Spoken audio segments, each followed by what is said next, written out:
오늘 예배를 들어오기 전에 성가대 연습실에 잠깐 들려서 잠깐 앉아 있었는데 기가 이렇게 힐링이 되는 것 같은 느낌을 받았습니다. 귀한 찬양 감사드립니다. 우리 같이 한번 인사를 나눕니다. 주님의 은혜가 여러분에게 앞뒤 좌우로 주님의 은혜가 여러분에게 주님의 은혜가 여러분 위에 가득하기를 바랍니다. 저를 한번 가만히 주목해 보시기 바랍니다. 하나님께서 당신의 백성들을 보호하기 위하여 여러 가지를 두셨는데 그 중에 하나가 권위자입니다. 뭐라고요? 권위자입니다. 그래서 가정에 가면 자녀들에게는 부모님이라고 하는 권위자를 두셨어요. 그래서 아이가 태어나면 아이가 건강하게 자랄 수 있도록 부모가 모든 권위를 위임을 받아서 먹이기도 하고 씻기기도 하고 입히기도 하고 이뻐하기도 하고 교육시키기도 하고 양육을 합니다. 하나님이 위임해 주신 권한이 직장에 가면 상사들이 있습니다. 한 나라에는 정부 당국자가 있고 교회에 오면 목회자가 있어요. 그래서 그 권위자를 통해서 당신의 백성들을 지키고 보호하고 성장시키고 세워가는 것을 믿습니다. 혹 여러분 권위의 우산이라는 말을 들어보셨습니까? 왜 권위의 우산이냐 그러면 세상을 살아가다가 보면 비가 와요. 여러분 비가 오면 뭐가 필요해요? 우산이 필요합니다. 우산이 없으면 그 비를 고스란히 내가 맞아야 해요. 그런데 뭐를 가지고 있으면?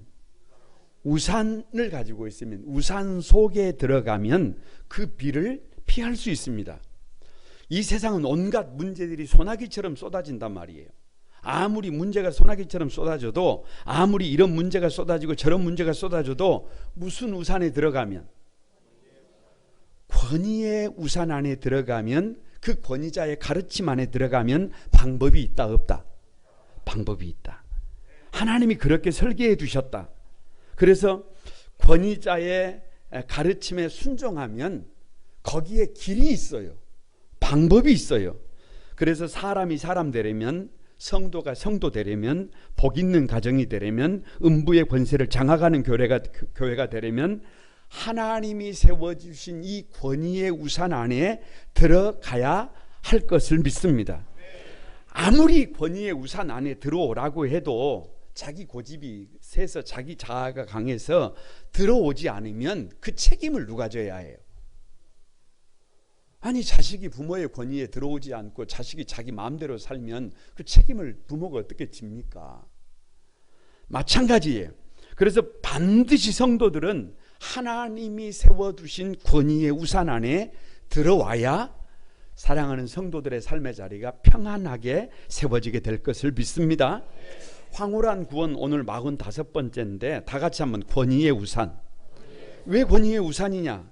하나님께서 우리를 나보다 더 잘 아시는 우리 하나님께서 나를 보호하기 위해서 나를 세우기 위해서 나를 축복하기 위해서 준비해 두신 권위자가 있더라는 거예요.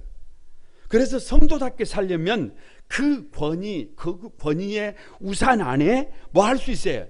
들어갈 수 있어야 해요. 그 권위의 우산 안에 들어가는 것이 축복입니다. 그 권위의 우산 안에 들어가야 은혜를 누립니다. 오늘 설교가 자칫 진부한 설교가 될 수 있어요.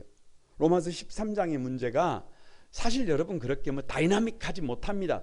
그러나 반드시 성도들은 이 로마서 13장의 이 고지식한 문제 같은 진부한 얘기 같지만 이 말씀을 마음속에 새겨주셔서 삶의 자리에서 승부를 내는 여러분이 되시기를 바랍니다. 어떻게 하면 권위의 우산 속에 들어갈 수 있느냐? 첫 번째가 다 같이 한번 권위를 인정하라. 권위를 뭐 해야 해요? 인정해야 해요. 1절 한번 읽어봅니다. 시작. 각 사람은 위에 있는 권세들에게 복종하라. 권세는 하나님으로부터 나지 않음이 없나니 모든 권세는 다 하나님께서 정하신 바라. 왜 권위를 인정하라고 하느냐?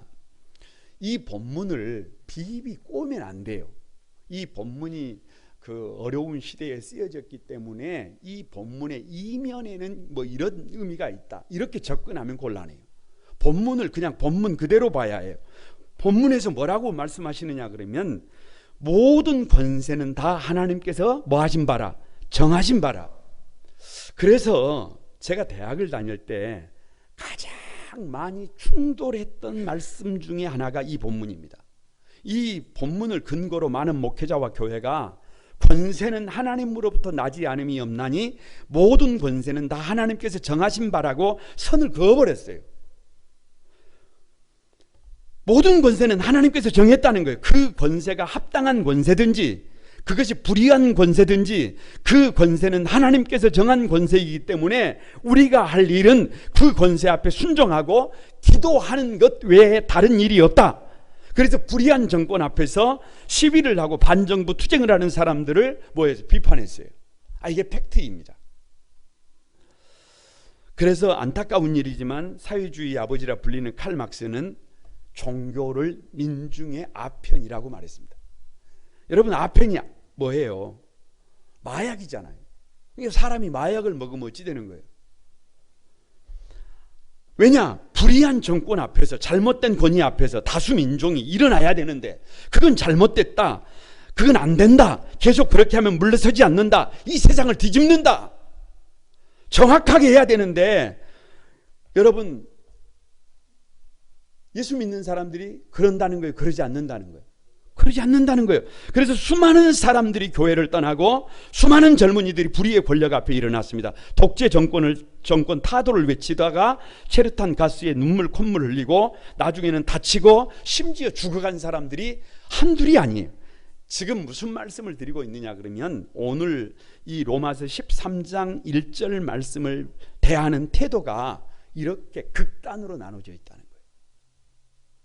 이렇게 양극화되어 있다는 거예요. 그럼에도 불구하고 왜 권위를 인정하라고 하느냐? 바울이, 하나님께서 바울에게 이 로마서를 쓰게 하실 때 로마 제국이 세상을 지배하던 시기예요. 그런데 그 로마 제국이 어떤 제국이냐 그러면, 여러분 팍스 로마나라고 뭐 잘 아십니다. 로마식의 평화가 뭐냐? 힘으로 상대방을 콱 눌러서 아무도 저항하지 못하게 만드는 끔찍한 평화예요. 여러분, 아무리 눌러보세요. 저항하는 사람이 있어요, 없어요? 있습니다. 힘들면, 살기가 어려우면 견디다 못하다가 어떻게 해요? 일어납니다. 저항합니다. 항거합니다. 대표적인 나라가 어떤 나라예요? 이스라엘입니다. 어떻게든 로마를 몰아내고 다시 독립을 정치하려고 여러분 몸부림쳤던 대표적인 나라가 이스라엘이었어요. 바울은 지금 그 이스라엘을 곳곳에서 봉기가 일어나는 것을 이 눈으로 보고 있단 말이에요. 그리고 그때마다 무자비하게 진압당하는 것을 눈으로 보고 있어요. 그런 바울이 오늘 본문에 이렇게 말하는 거예요. 각 사람은 위에 있는 권세에게 복종하라. 권세는 하나님으로부터 나지 않음이 없나니 모든 권세는 다 하나님께서 정하신 바라. 여러분, 그 권세가 어떤 권세예요? 로마 제국의 권세라니까요. 세상을 무력으로 정복한 수많은 나라, 수많은 사람들을 무서운 고통 속에 몰아넣은 끔찍한 로마 제국의 권세라니까요. 여러분 생각에는 어떤가요? 선하신 하나님, 전능하신 하나님, 의로우신 하나님께서 저 북녘에 김일성, 김정일, 김정은 같은 저런 악한 지도자에게 권세를 주셨는가요? 아니, 어찌 그럴 수 있느냐, 이렇게 생각이 안 드십니까? 아니, 오늘 본문 말씀이 동의가 되십니까? 로마 제국처럼 악한 제국도 하나님이 세우신 제국이 맞아요? 그래서 그들의 압제에도 복종하는 것이 하나님의 뜻 맞아요? 아무리 생각을 하고 또 생각해도 이 문제는 쉬운 문제가 아니에요. 그럼에도 불구하고 오늘 팩트가 뭐냐 그러면 공적인 권위에 순종하라는 거예요. 왜 권위를 인정하라고 하느냐? 이미 말씀을 드렸어요. 로마가 얼마나 악한 나라인지. 잔인하고 추악하고 타락하고 음란하고 더럽고 우상숭배를 하는 그런 나라예요. 어떻게 그들의 권세가 하나님이 주신 권세일까? 지금 바울이 그들의 실체를 모르고 하는 말이 아닙니다. 왜? 여러분, 바울은 로마의 시민권자예요. 그러니까 로마에 대해서는 그 누구보다 잘 아는 사람이 바울입니다. 그런데 왜 이렇게 이해가 안 되는 말씀을 하느냐? 꼭 기억해야 해요. 로마 제국을 믿으라는 게 아니에요. 로마가 의롭다는 것도 아니에요. 로마가 옳다는 것도 아니에요. 다만 그 위에 계신 하나님을 믿으라는 거예요. 하나님의 주권을 믿으라는 거예요. 하나님의 주권을 믿는 사람들이 할 일이 뭐냐? 이미 12장 지난주 설교를 통해서 사사로이 원수를 갚지 마라, 저주하지 말고 축복해라, 그들의 권위를 인정해라. 아무리 생각을 하고 또 생각해도 우리 생각에는 그럴 수 있다 없다? 그럴 수 없다. 그럴 수 없다. 그런데 여러분, 결론적으로 말씀을 드립니다. 결론적으로 말씀을 드리면 이 지구상의 가장 오고 가는 세대의 가장 이상적인 왕이라고 했던 다윗 왕을 한번 생각을 해보세요. 사울은 불의한 왕이에요. 불의한 왕. 그런데 그 사울 왕에게 충성한 사람이 누구냐? 다윗이에요. 다윗이에요. 그런데도 사울은 이 다윗을 죽이려고 합니다. 그런데 이상한 것은 다윗은 모든 권력이 하나님께로부터 온 것을 봐요. 그래서 고백이 뭐냐? 여호와의 기름 부음 받은 내 주를 치는 것은 여호와께서 금하신 것이니. 선이 분명히 사울과 같지 않습니다. 사살의 원수를 갚지 않습니다. 저주하지 않습니다. 반란을 일으키지 않습니다. 하나님의 주권을 인정합니다. 그런데도 불구하고 시간이 지나니까, 때가 되니까 왕이 돼 있다니까요. 전무후무한 왕으로 세워져 있다니까요. 아니, 그 역사에서 예수 그리스도가 나온다니까요. 이 길을 우리가 가야 합니다. 그런데 극단적으로 반대를 보세요. 반대. 북이스라엘의 역사를 보세요. 수많은 정권이 붕괴합니다. 왜냐? 쿠데타예요. 쿠데타. 여러분, 쿠데타를 왜 일으키는 거예요? 마음에 안 드는 거예요. 저래서는 안 되는 거예요. 그래서 여러분, 어찌 보면 칼을 들고 쿠데타를 일으키는 거예요. 일대 왕이 누구냐? 여로보암입니다. 여로보암이 왕위가 그 아들 나답에게 상속이 되지만 바하사가 피의 반란으로 그 아들 나답이 피살됩니다.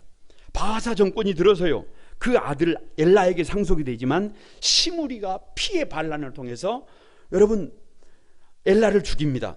시므리는 오므리에 의해서 피살됩니다. 오므리의 왕위는 아합과 아시아와 여호람에게 상속되지만 예후가 일어나서 하루아침에 모든 왕자들까지 다 목이 베어집니다.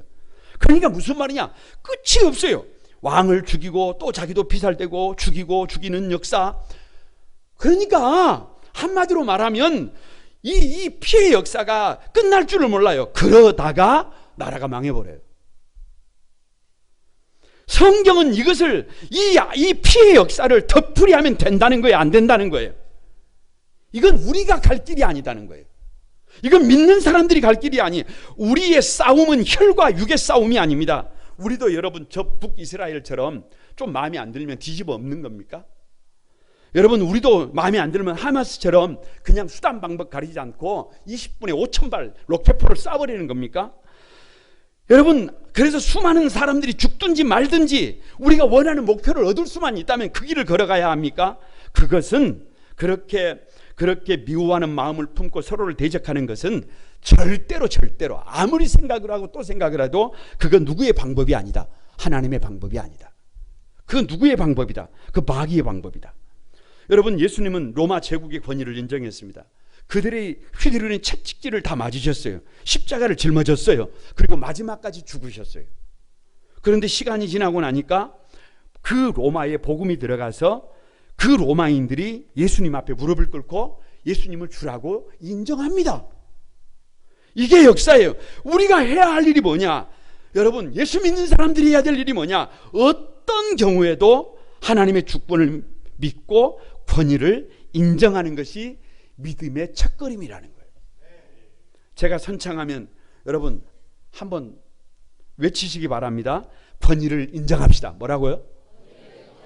제가 뭐라고 선창을 하면 무조건 여러분이 할 일은 권위를 인정합시다. 가정에서도, 직장에서도, 교회에서도, 나라에서도 꼭 기억해야 해요.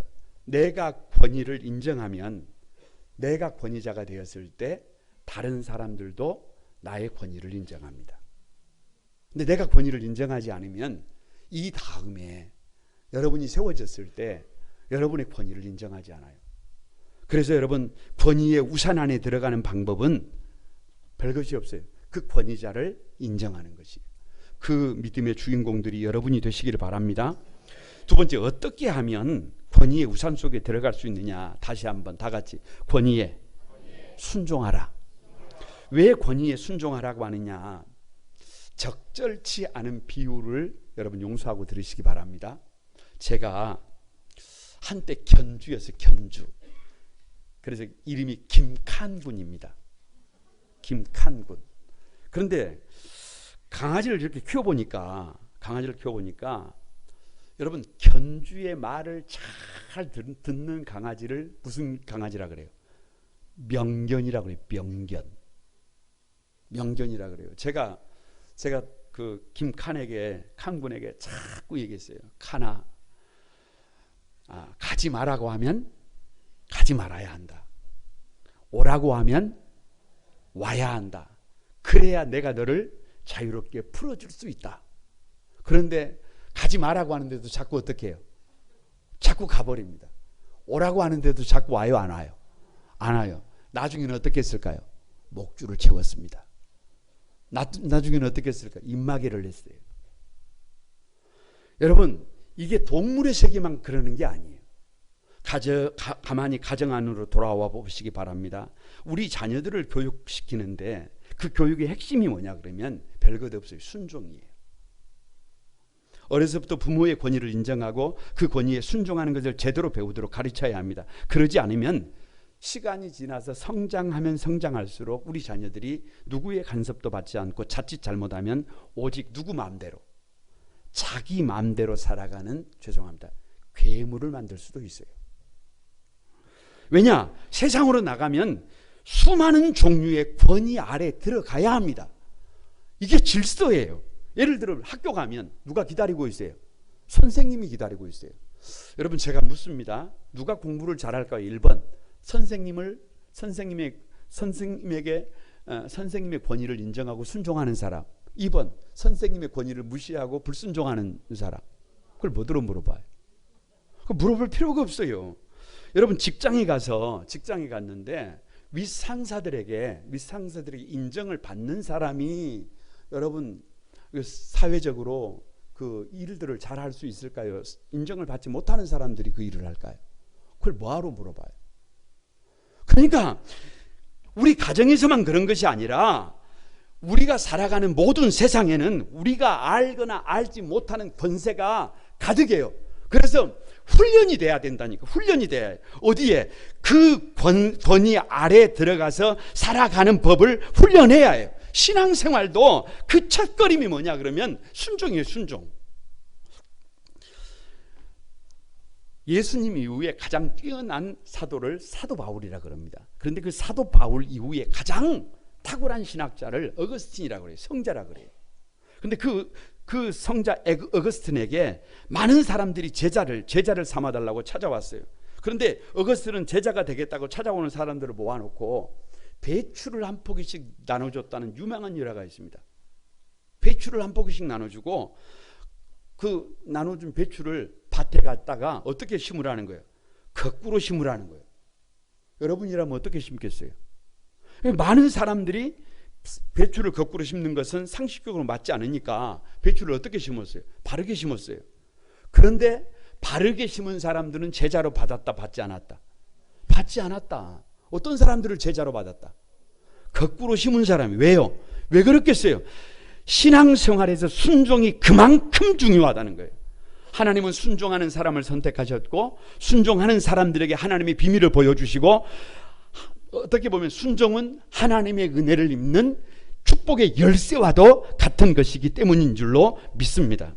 그래서 성경을 가만히 보면 그럼에도 불구하고 성경 속의 믿음의 사람들조차도 불순종한 경우가, 항거한 경우가 많다, 적다? 많다. 여러분, 많아요. 가만히 여러분 한번 생각을 해보세요. 출애굽기를 펼치면 출애굽기 1장에 히브리 산파들이 나옵니다. 애굽왕 바로가 히브리 산파들을 불러서 히브리 여인들이 사내를 출산하면 무조건 죽이라고 명령을 했습니다. 만약에 히브리 산파들이 오늘 로마서 13장 1절 말씀을 그대로 적용했다면 모세는 이 세상에 태어났다? 태어나지 못했다? 태어나지 못해요. 바로 죽어야 합니다. 그런데 히브리 산파들은 여러분 그 어린 아이를 죽여요? 죽이지 않아요? 죽이지 않습니다. 아니 왜냐? 맹목적으로 성경은 맹목적인 순종을 요구하지 않아요. 오히려 출애굽기 1장 17절에서 뭐라고 기록하고 있느냐? 히브리 산파들이 하나님을 두려워하여 애굽 왕의 명령을 어기고라고 기록하고 있어요. 히브리 산파들은 하나님을 공경하는 사람들로서 해야 할 것과 하지 말아야 할 것을 알았다니까요. 권위에 순종하면서도 자기가 걸어가야 할 길을 알았어요. 다니엘 3장을 펼쳐보면 다니엘의 세 친구들이 나옵니다.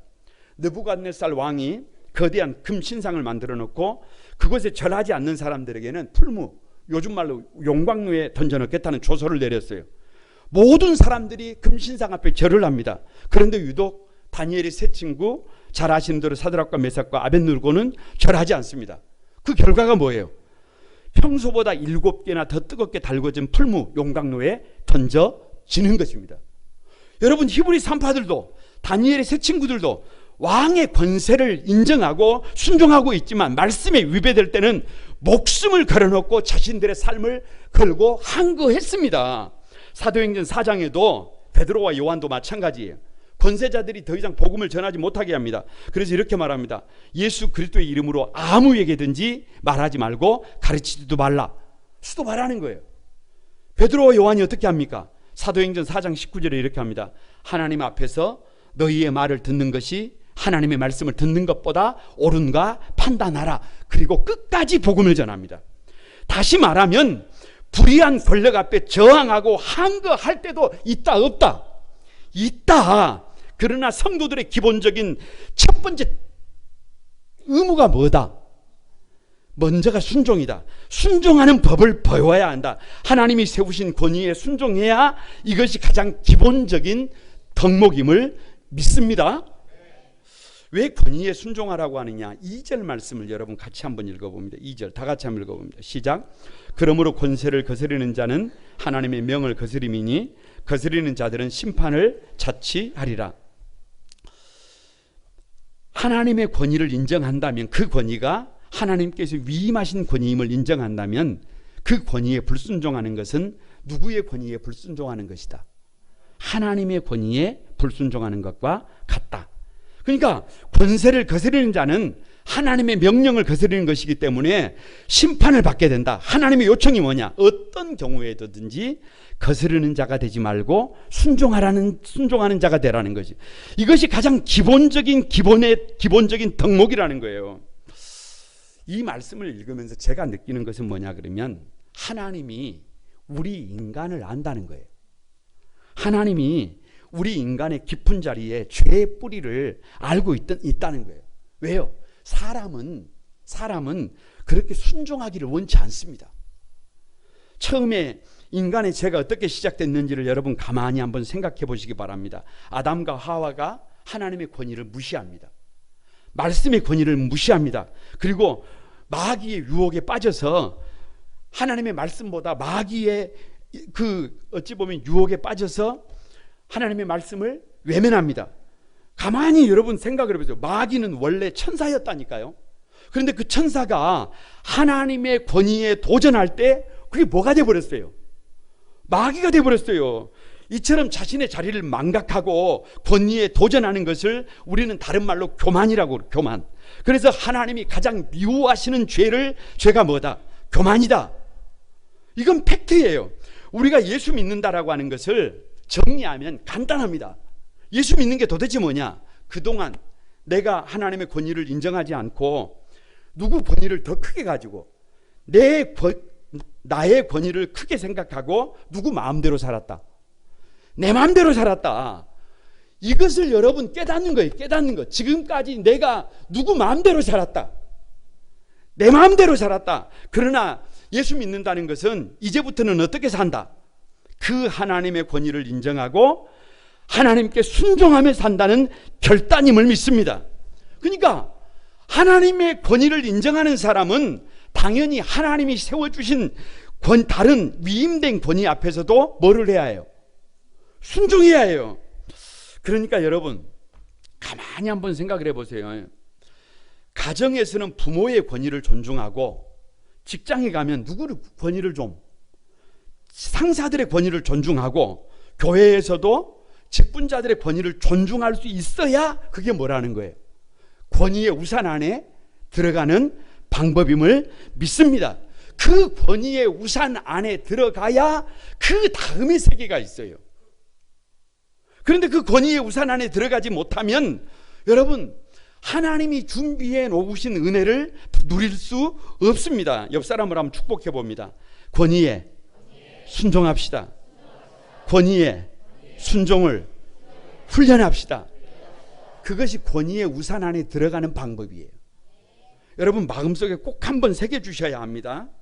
어떻게 하면 권위의 우산 속에 들어갈 수 있느냐. 마지막이요. 다 같이 한번 권위자를 위하여 기도하라. 여러분 3절 한번 읽어봅니다. 3절 같이 한번 읽어봅니다. 시작.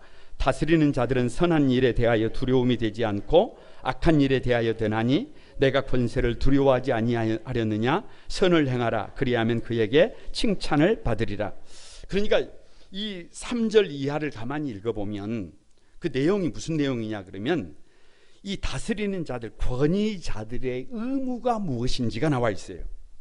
오늘 권위자들의 의무를 뭐라고 얘기하느냐. 그냥 간단하게 권선징악입니다. 선을 장려하고 악을 어떻게 하는 거예요? 징계하라는 거예요. 그러니까 권위자의 직무가 뭐냐 그러면 혹 여러분이 어떤 교회에서 권위자의 자리에 있습니까? 그러면 여러분 앞에서는 성도들이 악을 행할 수 있게 두면 돼야 안 돼요? 안 돼요. 여러분 앞에서는 악한 말도 하면 안 돼야 해요. 아니 문제 있는 행동을 여러분 앞에서는 못해야 해요. 그리고 오히려 무슨 행동을 하게 만들어야 해요? 선을 행하게 만들어야 해요.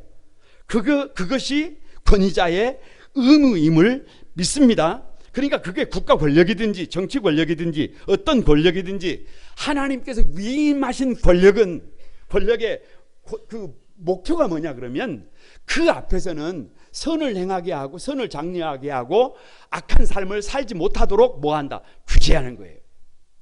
그것이 권력의 핵심임을 믿습니다. 저 북녘 땅을 여러분 한번 가만히 보시기 바랍니다. 10월 13일자 서울신문에 보니까요. 한국 드라마를 본 10대를 총살했다. 이런 제목으로 보도된 내용을 보면 이렇습니다. 북한에서 공개 처형되는 인원이 지난 1년간 100명이 넘는데요. 왜냐? 왜 그렇게 공개 처형을 하느냐? 본보기로 보여줘서 공포심을 일으켜서 통제를 강화하려는 목적이라는 거예요. 그러니까 여러분 한번 생각을 해보세요.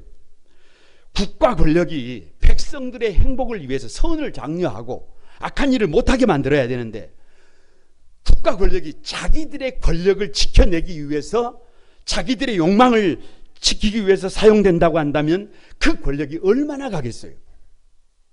그 권력 오래가지 못합니다. 그냥 화무시비용이에요. 결국은 그런 권력은 무너질 수밖에 없어요. 지난 3박 4일 저 라오스를 다녀왔는데요.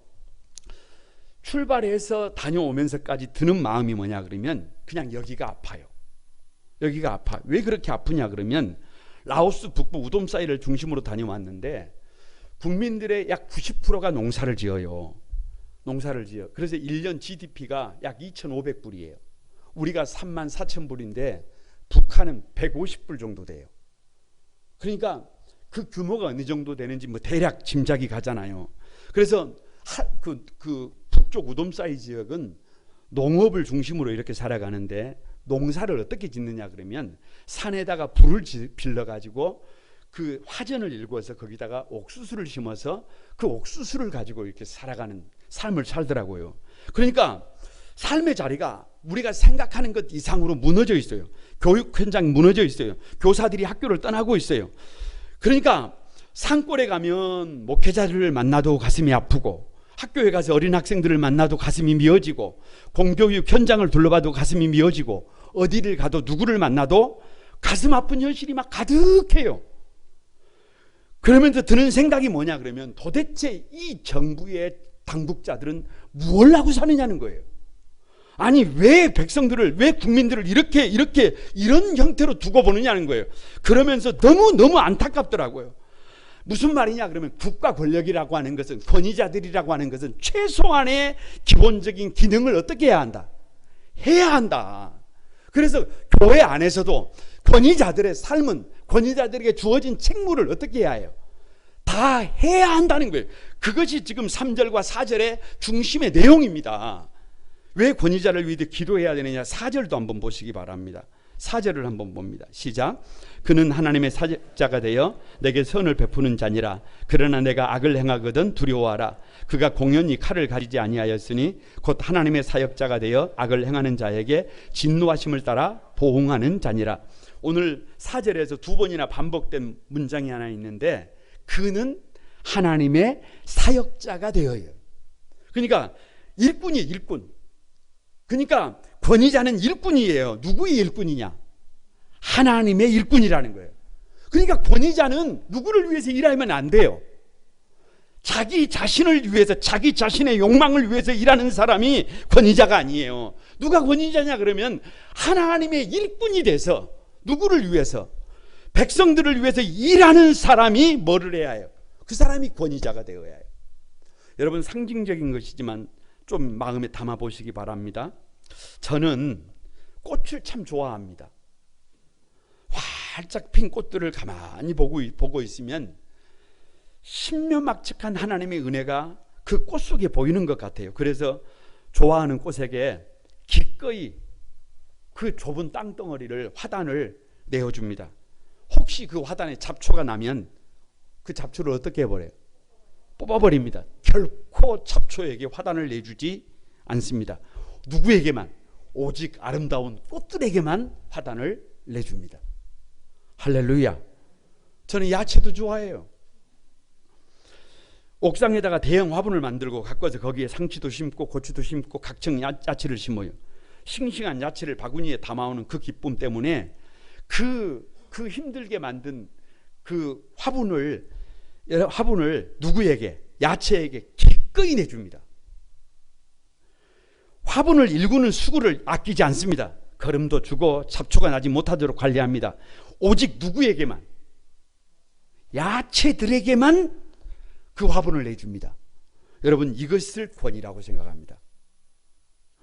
꽃을 보면 좋아요. 그래서 꽃에게 화단을 내어주는 거예요. 그것이 꽃의 권위예요. 야채가 필요해요. 그래서 화분을 야채들에게 기꺼이 내어줍니다. 그것이 야채의 권위예요. 무슨 말이에요?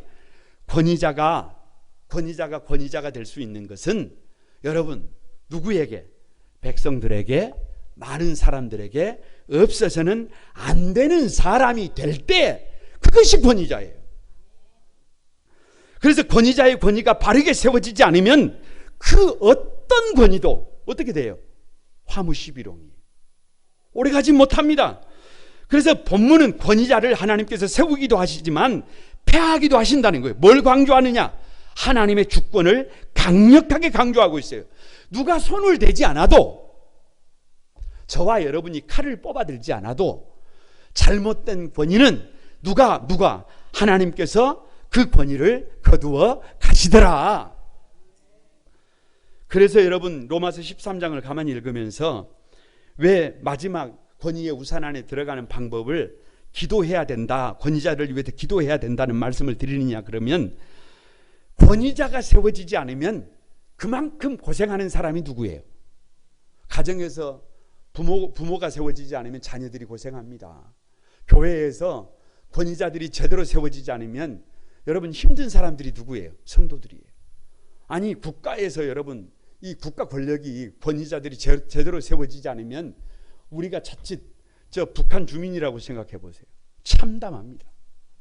그래서 첫 번째 우리가 기도해야 될 것이, 여러분 꼭 마음에 담아주시기 바랍니다. 우리 가정에서 자녀들이 부모님들의 건강한 권위를 경험할 수 있도록 도와줘야 해요.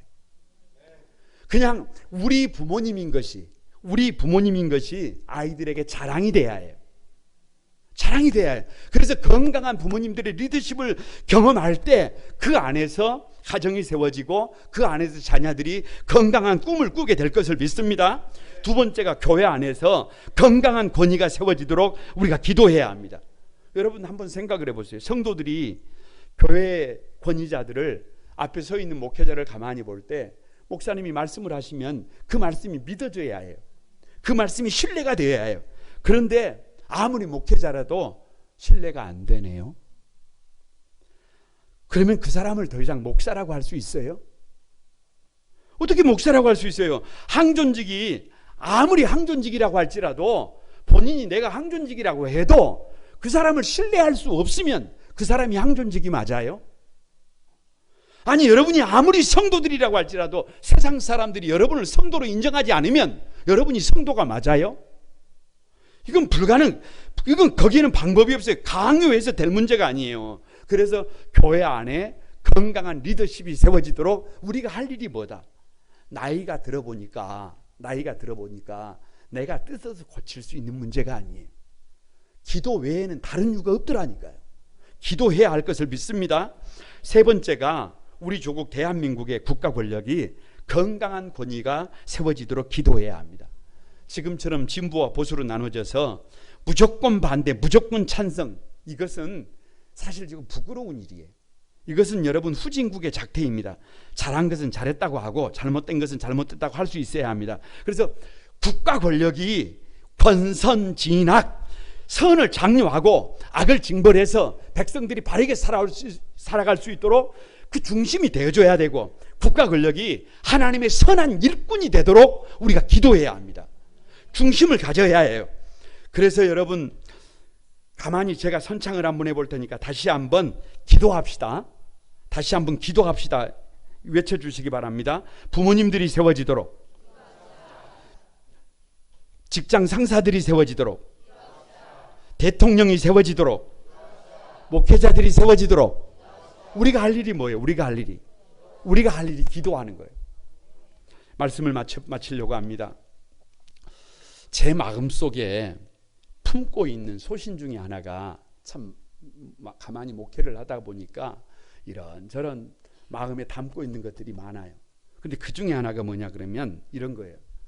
세상을 살아갈 때 윗사람을 반드시 넘으라는 거예요. 여기서 넘으라는 것은 여러분 어떤 폭력적인 방법으로 그분을 넘으라는 얘기가 아니라 그분의 인정을 받아야 한다는 거예요. 가정에서도, 일터에서도, 교회에서도 윗사람에게 인정을 받아야 그 다음 기회가 열립니다. 그 다음 기회가. 그래서 성경이 오늘 그 진부한 얘기를 이렇게 끝까지 하고 있는 거예요. 저와 여러분이 각자가 서 있는 삶의 자리에서 그 윗사람에게 인정을 받지 못하고, 여러분 못하면 더 이상 우리에게 기회가 없어요. 그래서 그 윗사람들에게 인정을 받는 사람으로 세워지기 위해서는 권위를 인정을 해야 하고, 순종할 줄 알아야 하고, 위해서 기도할 줄 알아야 합니다. 그것이 가장 기본적인 믿음의 스텝임을 믿습니다. 이것 없이 그 다음이 없다는 거예요.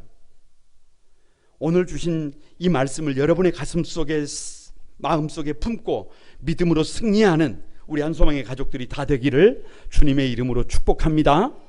우리 찬양하면서 기도하겠습니다.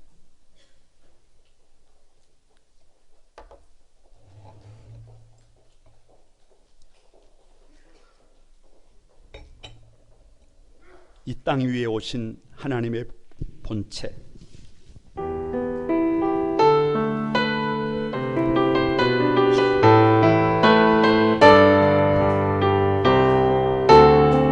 다 같이 드립니다. 이 땅 위에 오신 하나님의 본체, 십자가에 달리사 우리 죄 사하셨네. 하나님이 그 지극히 높여 모든 이름 위에 뛰어난 이름을 주사 우리 예수 이름 앞에 전하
영광 주님의 주 곳에 가장 높도다.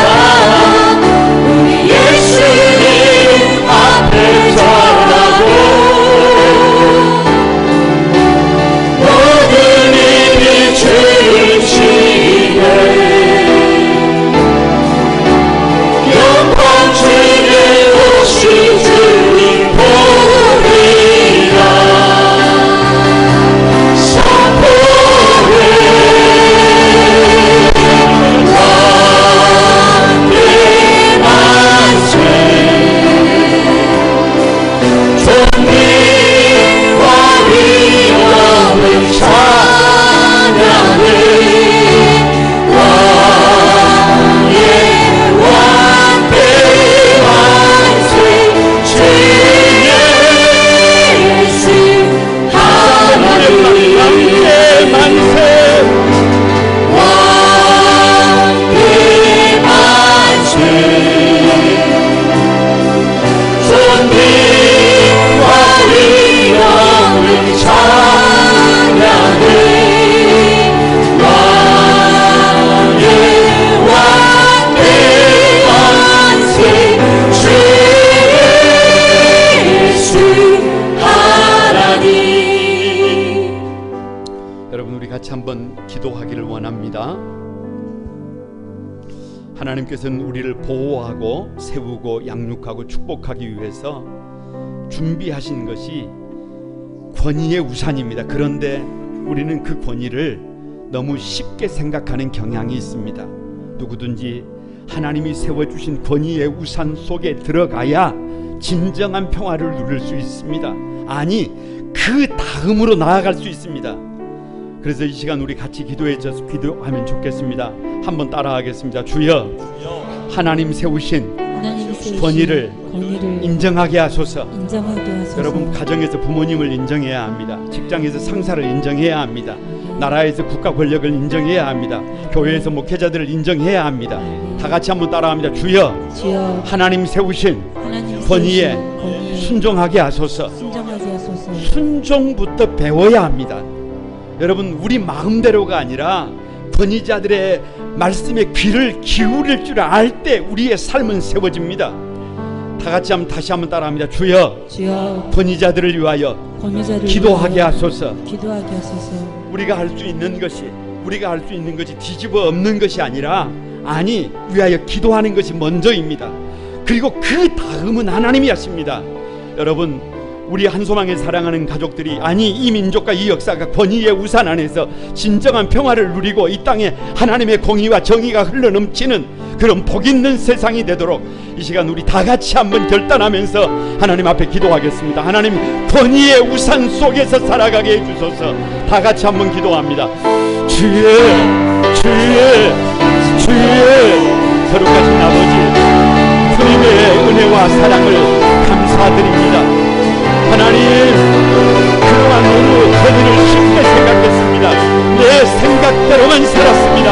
하나님 아버지, 이 어리석은 삶을 용서해 주시고 하나님이 세워주신 권위를 인정하는 것부터 시작하게 해주시고, 부모님 앞에, 직장 상사들 앞에, 하나님 국가 권력 앞에, 목회자들 앞에 하나님 아버지 순종하는 것 배우게 하셔서 내 생각대로 내 감정대로 살아가는 것이 아니라 권위의 자들의 말씀에 귀를 기울여 순종하는 삶을 통하여 훈련된 하나님의 사람들 되게 하여 주시고, 하나님 아버지, 그래서 잠잠히 그럼에도 불구하고 하나님 어떤 권위자들도, 어떤 아버지 하나님 악한 사람들도, 하나님 아버지 악할지라도, 그 권위자가 악할지라도, 그 권위자가 문제가 있을지라도 그 권위자를 넘어설 수 있도록 하나님 축복해 주시옵소서. 거룩하신 주님, 은혜와 사랑을 감사드립니다. 가만히 뒤를 돌아보면 하나님께서 세워주신 그 권위를 너무 쉽게 생각하고 불순종하며 원망하며 불평하며 그렇게 살았음을 솔직히 고백합니다.